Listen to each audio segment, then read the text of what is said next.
Welcome back to the channel, guys. You might recognize the little brown Jeep. We've had it running around in a few different videos.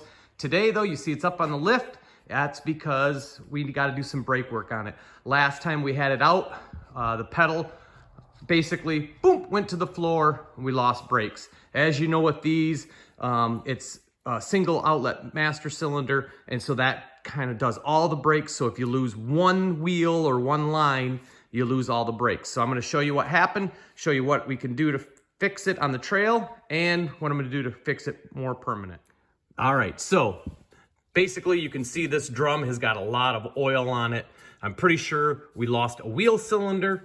Probably the seal went bad or something. So you can see I've got my little plug stuck into my divider there going from one wheel to the other, and the brake line has been removed. So we got to pull this wheel off, get in there, pull the brakes apart, see what we got, and then put the brake line back on. If you mess with these little Jeeps at all, you know that the drum is unfortunately put on the back side of the hub. So we're gonna have to pull that so that we can get into the brakes on this.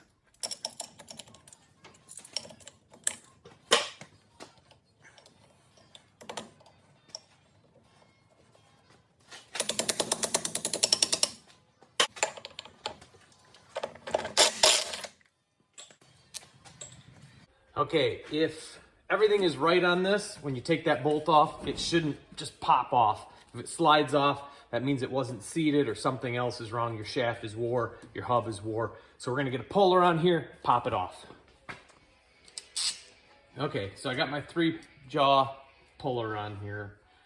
This is not the ideal way to do it, grabbing it back here, because a lot of times you'll actually pull the drum. But I'm gonna give it a try because I don't have the other puller. I can't find it right now. So I'm gonna give this a try. Don't use an impact on here. A lot of guys do.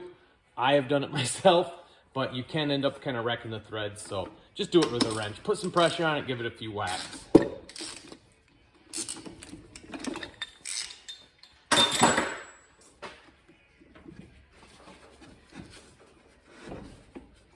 This one just popped that easy. Wow.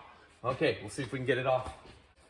Okay, so to back off the brakes, you gotta get something on. There's a 3/4 inch nut, and then the little adjuster. So we'll just see if we can get these to back off a little bit.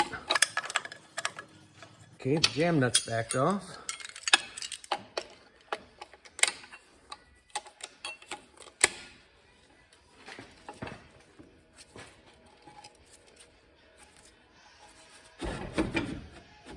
Okay, that one seemingly is backed off. Try to get this other one.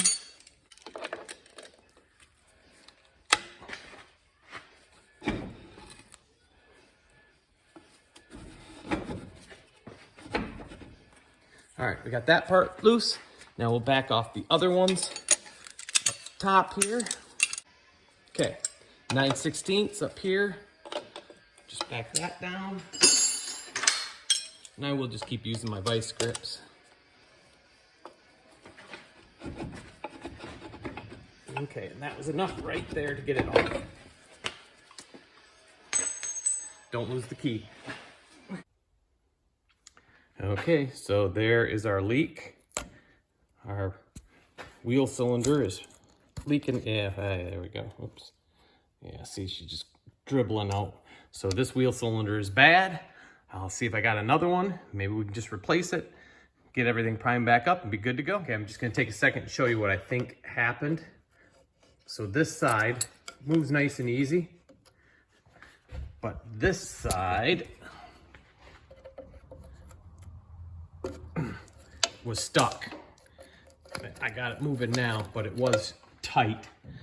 So what I'm thinking was all the travel was coming out this side for the shoe. This side was in, and maybe that either wore on it a little bit or let it come out too far and started leaking. We'll take a look. Okay, so here is what they looked like when I pulled them out.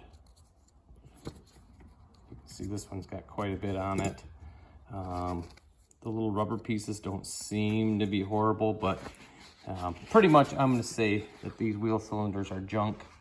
So on these wheel cylinders, I'm just gonna pull this one off. I'm gonna run in, see if I can pick one up. I looked around, I thought I had some here, but I don't. You can hone these out, put rebuild kits in them. I have never had much luck doing that, so I usually just buy them. But if that's all they got at the store, that's what I'm gonna try. All right, this wheel cylinder, I don't know if you can see it, but this was a Wagner. This is the one I'm replacing with. This is a cheap $12 one from Amazon. I'm sure it's made in China, but physically it looks the exact same.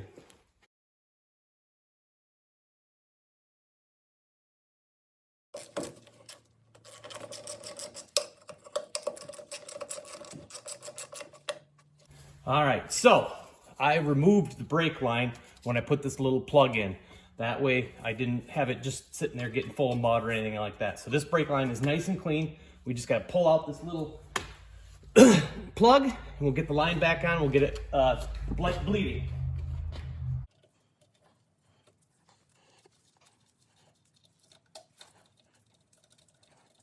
The quicker you can get that in, the less fluid you're gonna have leaking. Thing you've probably seen me use many times is my little homemade brake bleeder. Just hang that off the line, plug it, put the hose on, and we'll just wait for it to start dripping. In the meantime, we'll come back over and finish up on this side. All right, so we are just gonna get these back into place.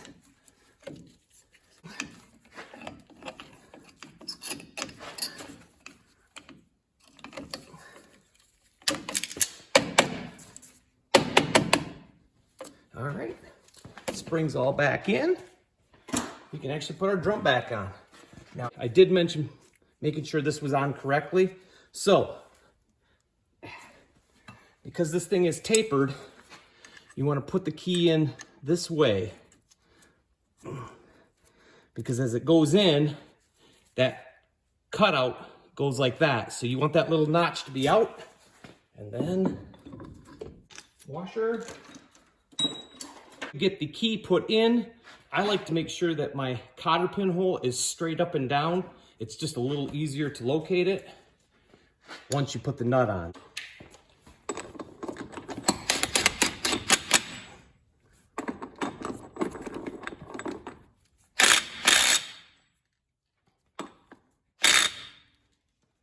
Okay, this nut is supposed to be 150 to 175.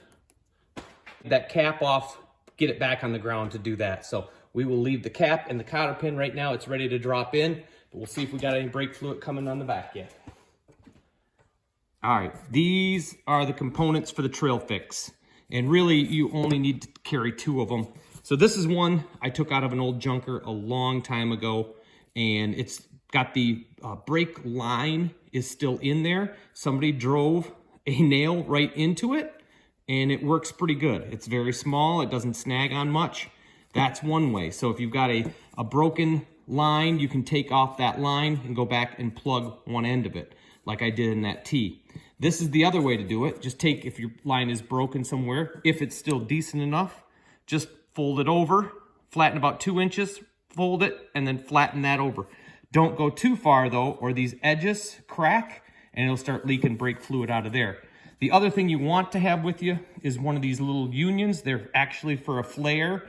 They're not a copper water line union, and so they have the flare right in them. So you could take this, if say your hose broke, you could thread this onto one of the lines and then plug it. So like I say, that's kind of the things you should have in your bag, just in case you lose a brake line on the trail. That'll get you going again.